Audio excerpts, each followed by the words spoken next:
नमस्कार दोस्तों, आप सबका फिर से बहुत बहुत स्वागत है हमारे इस YouTube चैनल पे।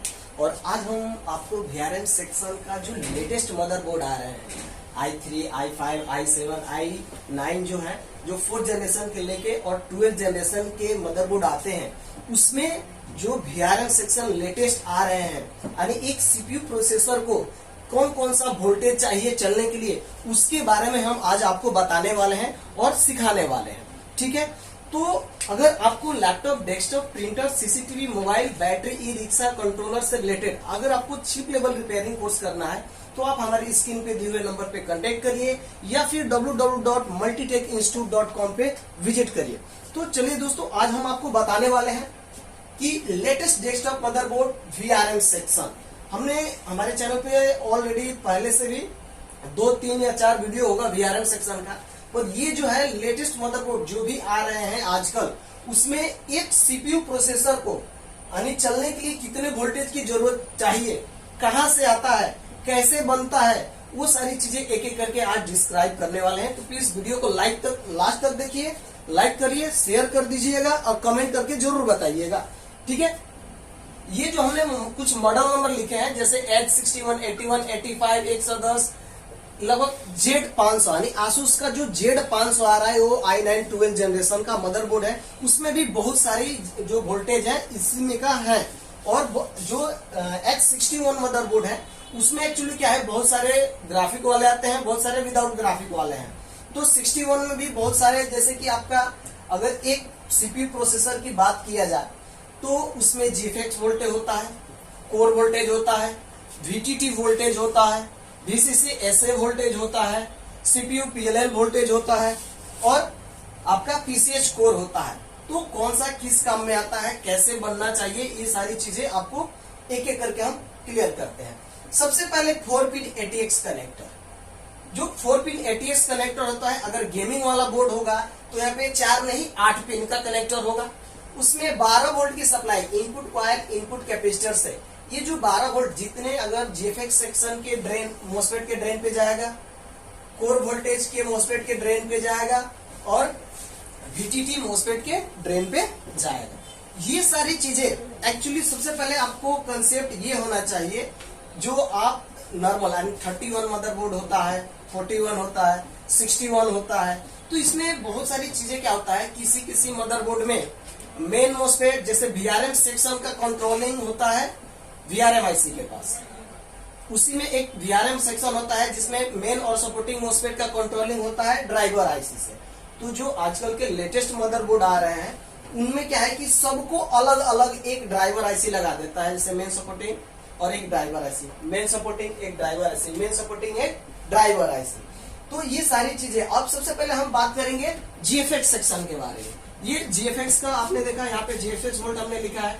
GFX यहाँ पे 12 वोल्ट की सप्लाई आई, ये सप्लाई गया कहाँ, 12 वोल्ट की सप्लाई फिर पहुंचा कहाँ, यानी PWM IC पे, ड्राइवर IC पे, ड्राइवर IC पे गया, फिर एक वही सप्लाई डायोड कनेक्ट होके बूस्ट बना, एक पिन ग्राउंड है। और इस IC को क्या चाहिए, PWM सिग्नल, किस लिए, इनेबल होने के लिए। तो जैसे VRM IC PWM सिग्नल इसको देगा तो क्या करेगा, तुरंत मेन मोस्फेट के गेट को इनेबल करेगा, इसके सोर्स से सप्लाई निकलेगा, इसको फेस मिलेगा। जैसे ही ड्राइवर IC को फेस सप्लाई मिला, ये तुरंत सपोर्टिंग मोस्फेट के गेट को इनेबल करेगा, तो यहीं से ये सप्लाई निकलेगा, ये आउटपुट कॉइल हो गया। आउटपुट कॉइल आउटपुट कैपेसिटर से होते हुए एक तो फीडबैक IC को मिल जाएगा और यही सप्लाई यहाँ पे जाएगा। पर होगा क्या, देखिए यही प्रोसेस तीनों सेक्शन में होगा, सेम टू सेम प्रोसेस तीनों सेक्शन में होगा। पर क्या होगा, आउटपुट कॉइल पे सप्लाई बदल जाएगा, यानी आपका GFX होगा तो 0.5 से लेके 1.2 वोल्टेज। अगर कोर वोल्टेज पे आउटपुट कॉइल पे चेक करेंगे तो 0.8 से लेके 1.8 वोल्टेज के बीच में। अगर VTT है तो 1.1 वोल्ट से लेके 1.5 वोल्ट के बीच में सप्लाई आपका बनेगा। ये VTT वोल्टेज से ही आपका VCC SA वोल्टेज बनता है जी। VTT CPU VTT से ही VCC SA, यहाँ पे एक मोस्फेट लगा होता है और इसका गेट इनेबल होगा LM324 या LM358, पावर IC या ड्राइवर IC। उससे जैसे इसका गेट इनेबल होगा तो इसके ड्रेन पे, यानी जो भी CPU VTT से सप्लाई आएगा इसके ड्रेन पे, जो भी आएगा उससे तुरंत ये आउट होगा। यानी सपोर्टेड मानते हैं कि VTT यानी आपका सीपीयू VTT बन गया 1.3 वोल्ट, तो यहाँ पे जो निकलेगा 1.2 वोल्ट। अगर यहाँ पे 1.2 बना तो यहाँ पे आउट करेगा 1.1 वोल्ट, कभी भी उससे थोड़ा सा कम आउट करेगा। ये सप्लाई आ गया VCC A से। फिर एक और मोस्फेट लगा होगा जो आपका आएगा 3.3 वोल्ट मोस्फेट के ड्रेन पे, और यहीं पे फिर आपका LM324 LM358 driver IC power IC होगा जो इसका गेट इनेबल करेगा। सोर्स से निकलेगा CPU PLL 1.8 वोल्ट जो आपके CPU प्रोसेसर पे जाएगा। ठीक है, उसके बाद यहाँ पे एक रैम का जो सप्लाई होता है, जो PCH चिप होता है, उसका ऑपरेटिंग वोल्टेज, तो यहाँ पे एक मोस्फेट लगा होता है, इसके ड्रेन पे रैम का सप्लाई आता है, रैम ऑपरेटिंग वोल्टेज। ठीक है, ये आएगा इस मोस्फेट के ड्रेन पे, इसके सोर्स से सप्लाई निकलेगा और जाएगा कहाँ, CPU प्रोसेसर पे। ये हो गया आपका, इसका भी गेट इनेबल होगा LM324 LM358। तो कंप्लीट जब एक सेक्शन की अगर आप ट्रेसिंग कर लेते हैं, दूसरा भी सेम है, तीसरा भी सेम है, सिर्फ आपको पहचानना आना चाहिए। ठीक है, अब कैसे पहचानेंगे कि ये JFEX वाला ही है मदरबोर्ड में, कैसे पहचानेंगे कि ये कोर है, कैसे पहचानेंगे कि VTT सेक्शन में सिंगल मोस्फेट काम कर रहा है या डबल मोस्फेट, या लीनियर सप्लाई, इस पे लीनियर सप्लाई सर्किट दिया है कि स्विचिंग सप्लाई सर्किट दिया है। तो ये अगर आपको प्रॉपर डीपली अगर जानकारी चाहिए तो प्लीज हमारा क्लास ज्वाइन कर लीजिए। ठीक है, या क्लास ज्वाइन करेंगे, एक्चुअली होता है कि क्लास में सारी चीजें डीपली बताया जाता है, तो जब तक आप क्लास में ज्वाइन करेंगे तभी ये चीजें क्लियर हो पाएंगी। ठीक है, और आगे बढ़ते हैं।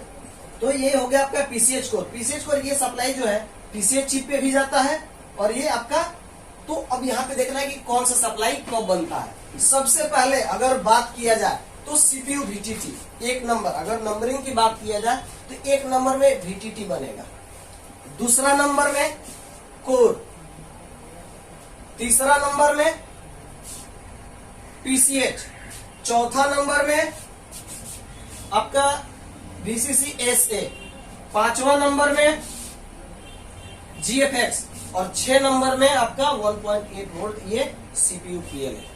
ये सीक्वेंस बाय हो गया 1 by 1।